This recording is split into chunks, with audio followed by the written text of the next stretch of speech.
Hello there, and it's very good to be with you electronically thanks to the assistance of the Humanities Lab at Lund University in southern Sweden.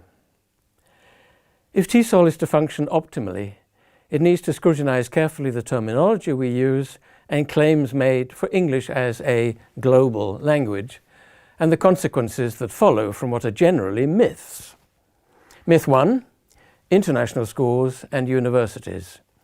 International schools are mushrooming in cities in many countries that do not qualify as English-speaking.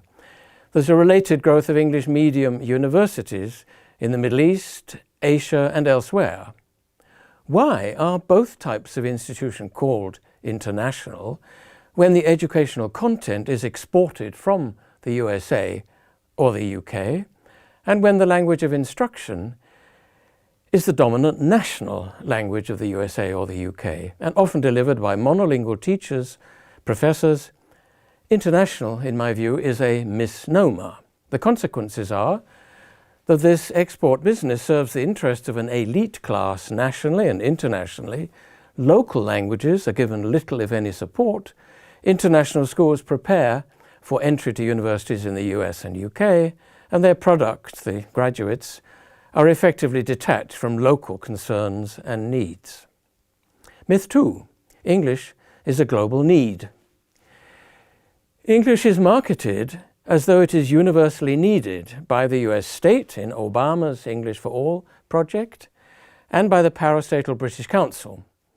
Its language policy advice, David Gradol's reports, led its executive director to insist that, for instance, in India, English should be used in every classroom, home and office.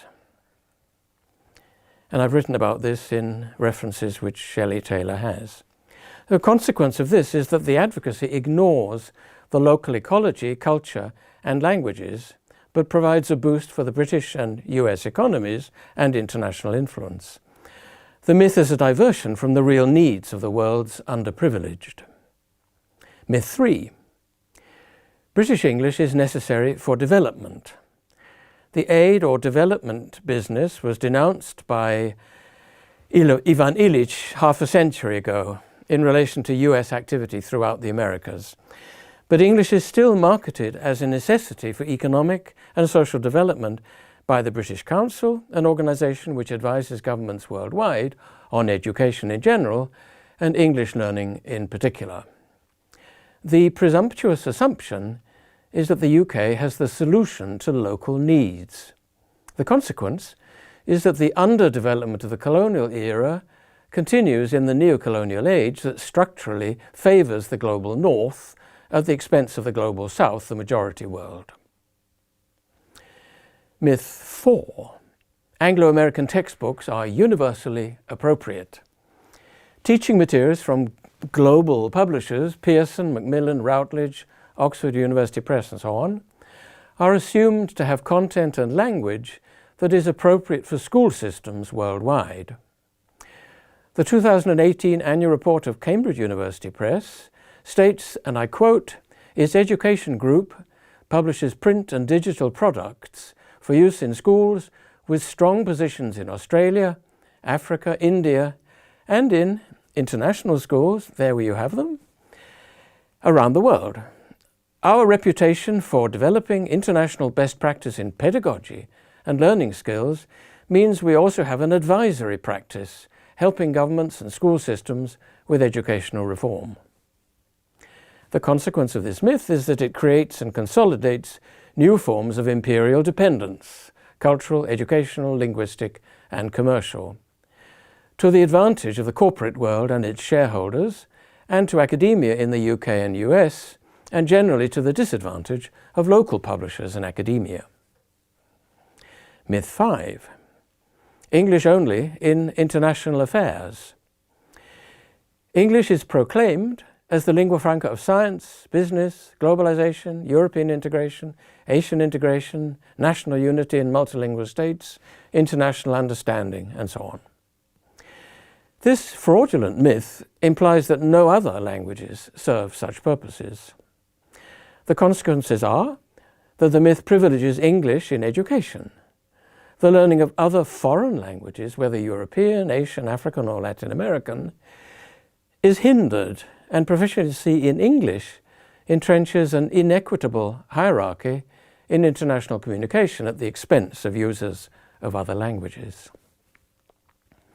Myth 6. All relevant scholarship is written in English. The prevalence of publication in English has led to this myth. The policies of the major academic publishers encourage the notion that only publishing in English counts. There is, though, a vast output of research in many languages. A recent analysis of Google Scholar documents by Cambridge academics shows that in one scientific field, 65% are in English. This is 3 scholars, and I have the reference in the handout.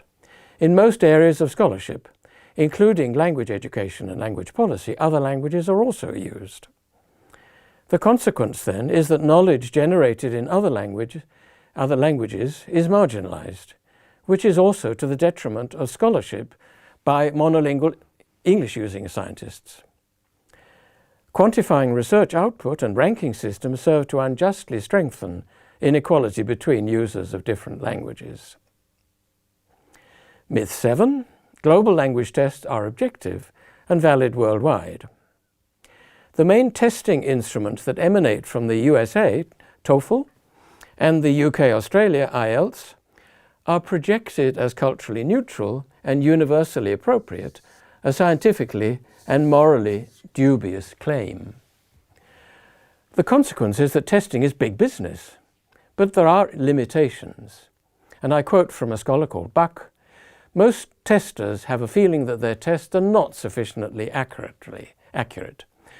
There's a fundamental conflict between the needs of good assessment practice on the one hand and sound financial management and good business practice on the other." And I've reviewed the anthology in question. This raises ethical problems for TESOL. My final myth 8, the internationalization of TESOL and English language teaching is apolitical. When a national professional association becomes international, as TESOL did a couple of years ago, the myth is that our professionalism is globally relevant and divorced from educational, cultural and linguistic imperialism.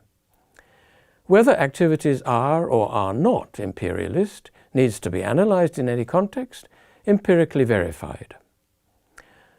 One instance, though, is that the British ELT Journal, which, and I quote, is about the ways in which English is taught and learnt around the world, it has a 7-person advisory board with 3 academics, 2 from publishing, Oxford University Press, and 1 is a British Council officer, and the other from a British professional association, IATEFL. Whatever their personal qualities, and I don't doubt them, this board is a cocktail of academic, commercial and political interests. Is this compatible with academic freedom? I'll draw some brief conclusions with the help of other scholars. All 8 myths seem to be alive and kicking despite some awareness of their invalidity. Ahmad Babu, originally from Pakistan, there's a need for an overhaul of key assumptions made in the applied linguistics and TESOL literature. Ruani Tupaz from the Philippines, now in Singapore, an exclusive focus on English medium education fails unless it's integrated within local multilingual realities. Mary Shepherd Wong, IC Lee and Andy Goh in Hong Kong, a monolingual approach to trilingual education that's needed in Hong Kong, Cantonese, Mandarin and English, is inappropriate because monolingual native speakers are limited linguistically, pedagogically and professionally. John Knagg, or Knagg, when senior advisor to the British Council, native English-speaking teachers should be increasingly multilingual, multicultural and expert. However, the book in which this comment appears reveals that such people, native English-speaking teachers, generally lack these qualifications. Why are they still active worldwide? Knagg provides a model of all this by saying, in answer to my question, that what he's involved in is installing an appropriate linguistic model of British English for a global ELT profession, which has the goal of promoting British interests worldwide. It is more than likely that US language promotion worldwide has comparable goals. Is that what the globalization of English is all about? Do we wish to believe in these myths? Are the consequences ethically and professionally acceptable? And with these questions, I'll thank you for listening. Goodbye.